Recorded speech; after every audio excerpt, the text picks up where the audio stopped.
Does this look like a face to you? Don't these fruits look delicious, all fresh and ready to be eaten? Well, if yes, then great, because you have been trained well, evolutionarily speaking.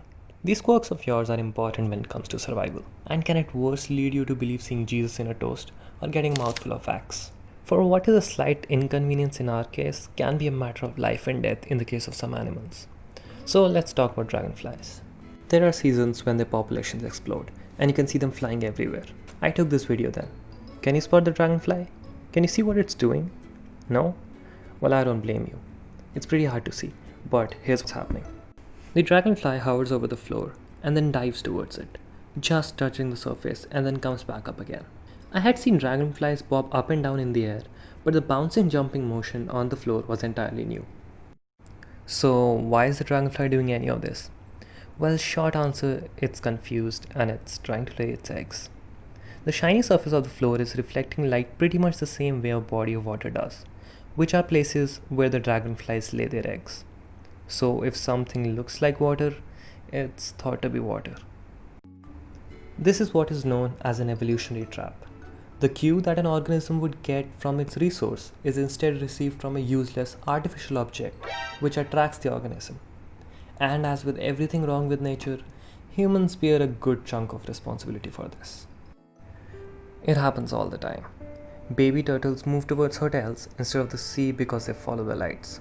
Sometimes frogs gobble up Christmas decorations thinking they're glowing insects. Insects often mistake glass panes for water bodies, which leads them to gather there. Humans are constantly making new things, and at such a fast pace that evolution fails to catch up.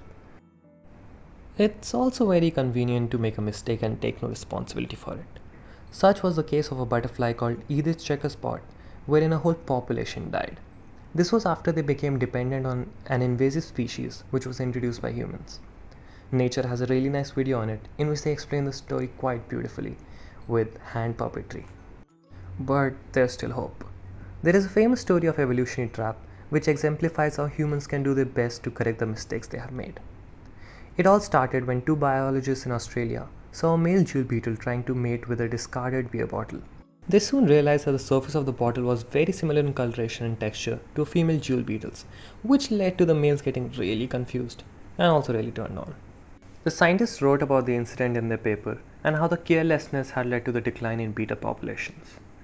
When the beer company got to know about this, they changed their packaging, resulting in no more beetles dying in the sun as a result of failed mating attempts. These stories are little reminders of how we end up affecting the world in so many more ways than we originally intended. In this world that is changing so fast that it can hardly keep up with itself, the least we can do is pause for a while and care a little more.